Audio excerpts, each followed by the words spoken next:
Hello, world and universe. Welcome to the Trevor Donald Experience. Manifest your truth. And if you're new to the channel, please hit that like and subscribe button. And for my continued followers, I want to say thank you.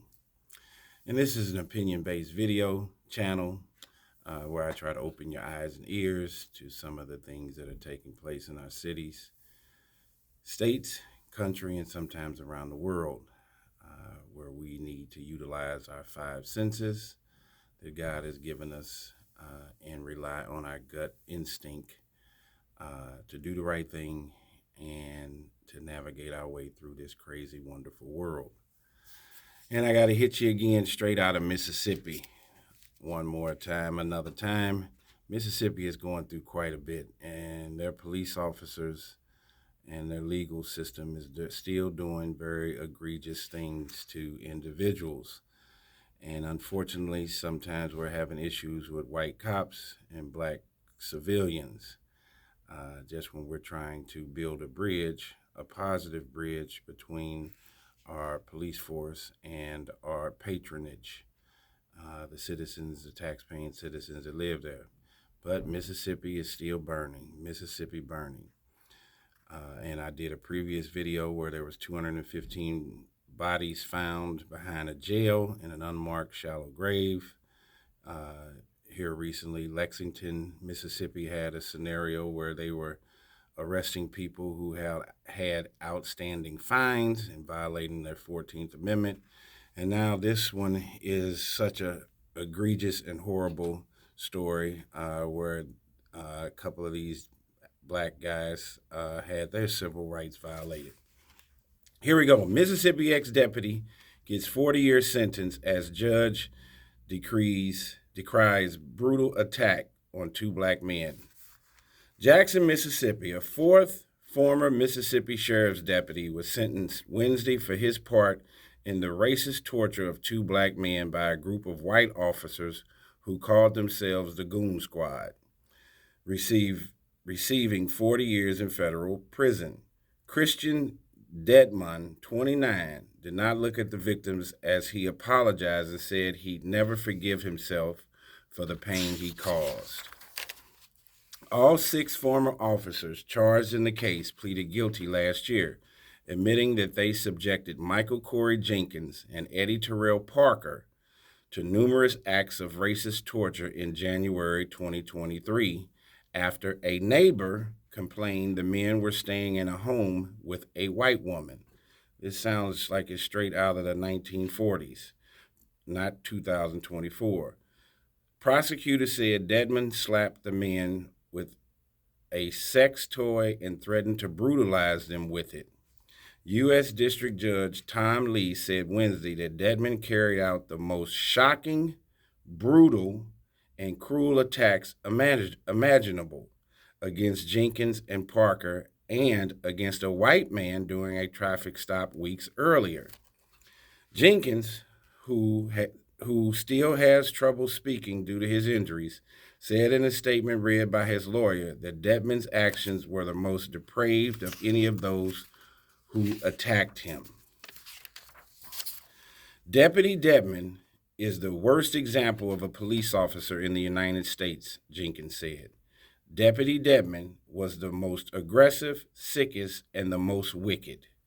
Hours before Dedmon's sentencing, former officer Daniel Opdyke, 28, cried profusely as he spoke before the judge announced his sentence of 17 and a half years.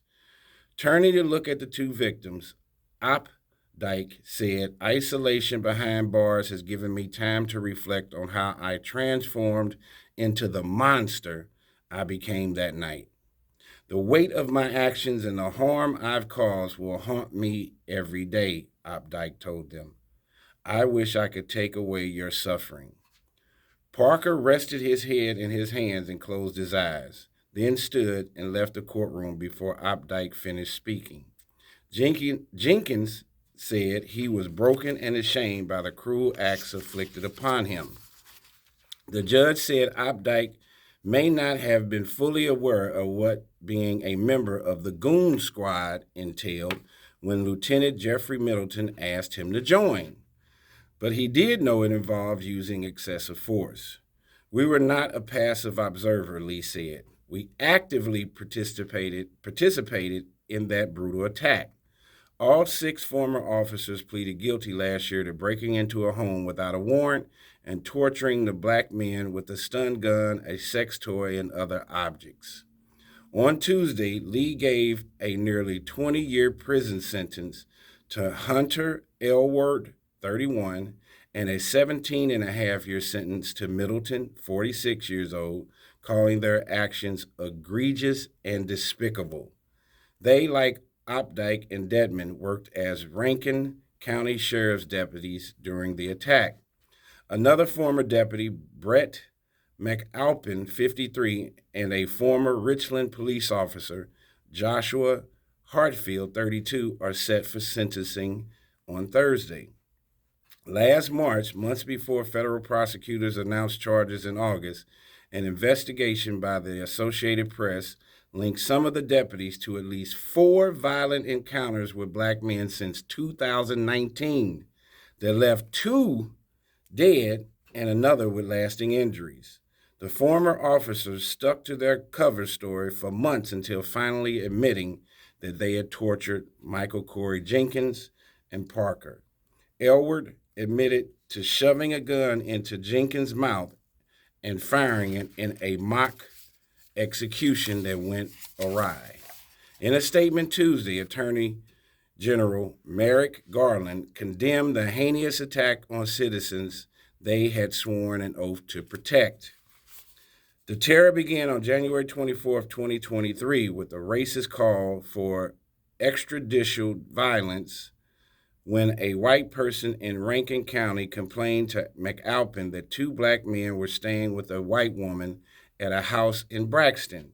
McAlpin told Dedman, who texted a group of white deputies asking if they were available for a mission. No bad mug shots, he texted. A green light, according to prosecutors, to use force on parts of the body that wouldn't appear in a booking photo.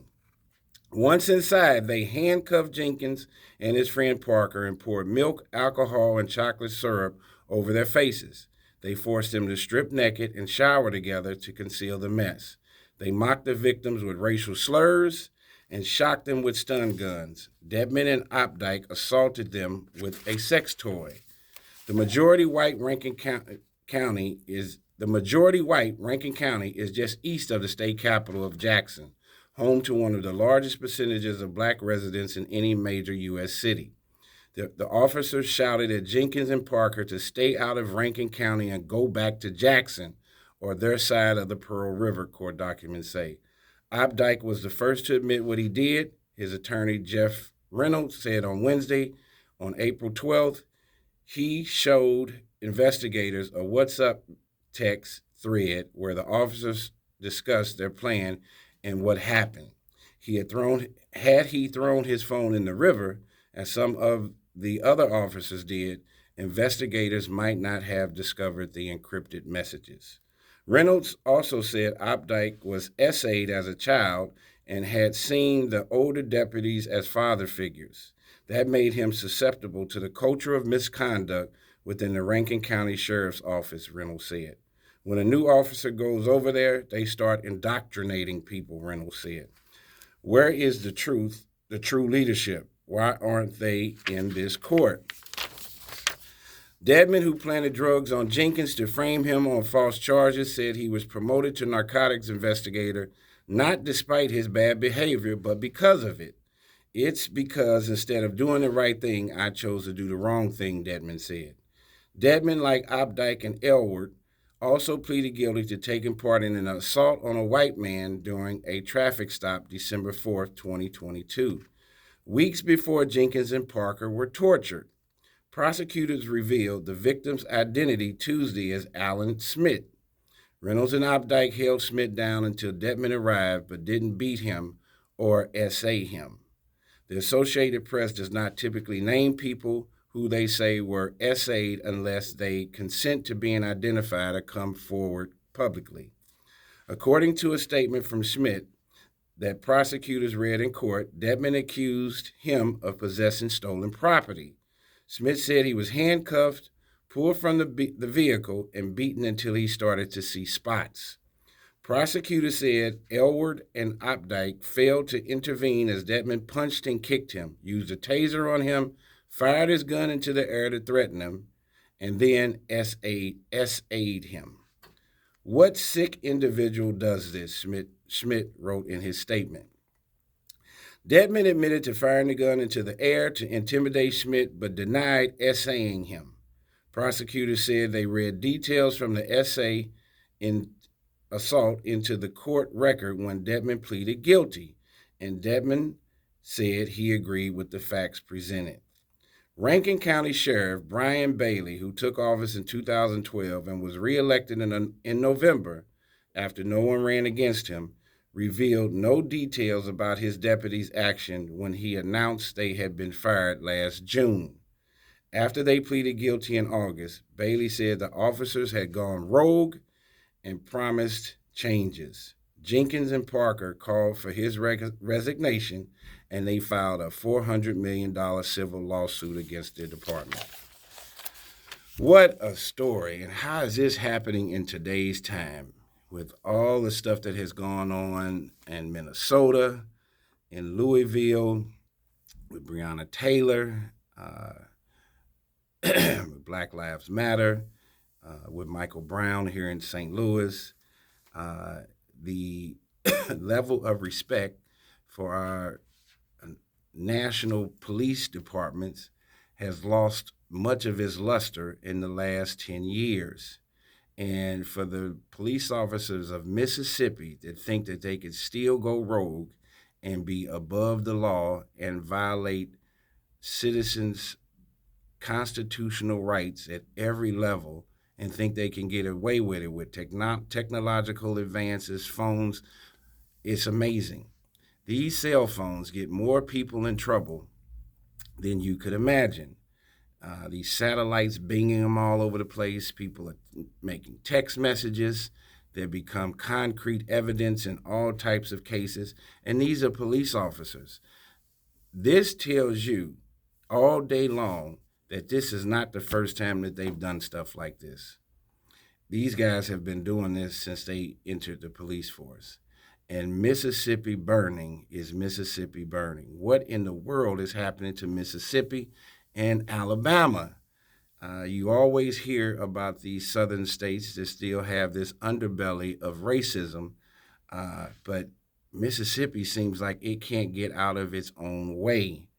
And then you have these cops, young Christian Detman, 29 years old.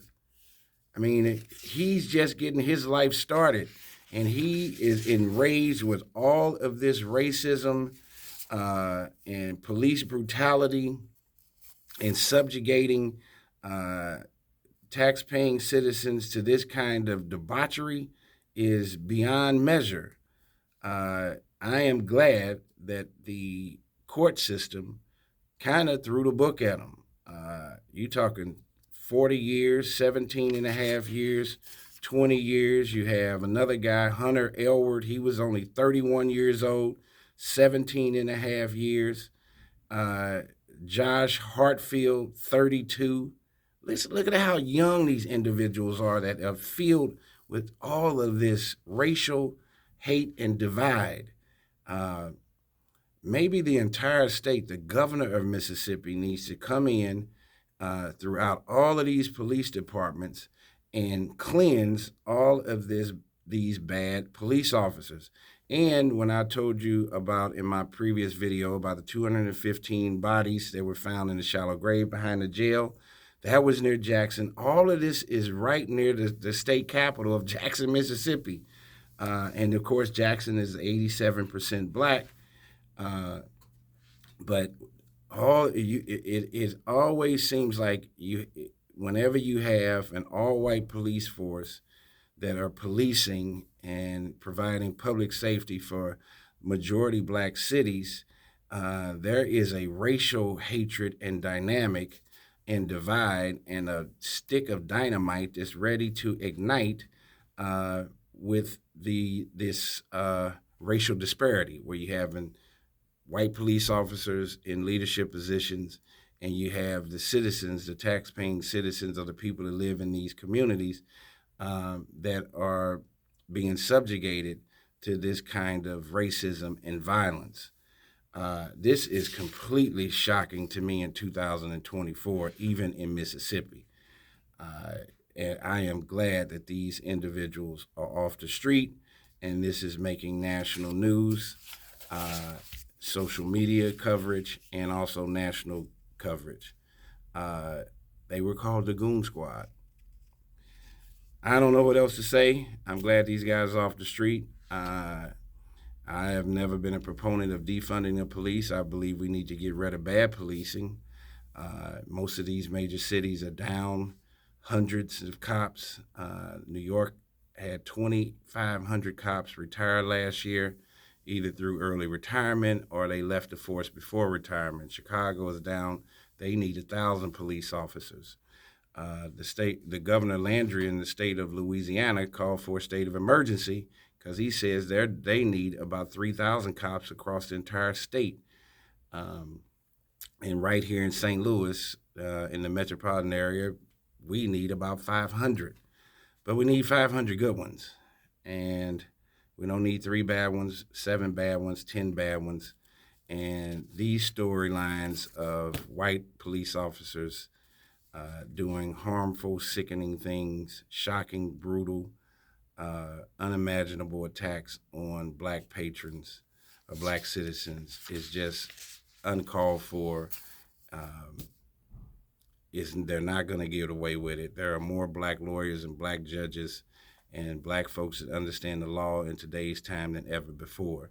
So for these guys to think that everybody would turn a blind eye and they would go on doing this for their entire career, they were going to end up murdering some people. And then supposedly in this Goon Squad, a couple of people did end up getting murdered. And I don't know if they're going to get charged for those crimes at all. But they need to look at their entire arrest record. Everybody that they have arrested, and especially people of color, those cases need to go right back before the court system, and to make sure that they dotted their I's and crossed every T and it was correct. Because not only are they torturing individuals, they probably are falsely arresting them. They probably have done some more treacherous and debauchery to individuals that has not come to the surface yet. And hopefully this town in Mississippi, near Jackson, Mississippi, they can thankfully get them removed from the force, arrested, sent to prison, made an example of, because anybody else is in that police department or in the state of Mississippi that's thinking about doing it, now they can look at this example where these guys got hit with the book 40 years, 17 and a half, 25 years for the kind of racist, torturing behavior that they displayed on these young men. And of course, the civil case, hopefully they have the right lawyers and they can get a nice, pretty penny because they're going to need years of psychological therapy, the victims, their families, and I'm sure that this kind of nonsense has been going on forever. This does not help Mississippi and Jackson for their tourism or for people wanting to move there or for their convention events. When you see this on the national news where black citizens are being harassed and tortured, beat up, and excessive force is being used on your black citizens by white cops. This is not a good scenario. This does not make the state of Mississippi look good, let alone Jackson, Mississippi. Tell me what you think. This is the Trevor Donald Experience. Manifest your truth in a positive, righteous, and God-fearing way. Hopefully, Mississippi got the Goon Squad off the streets.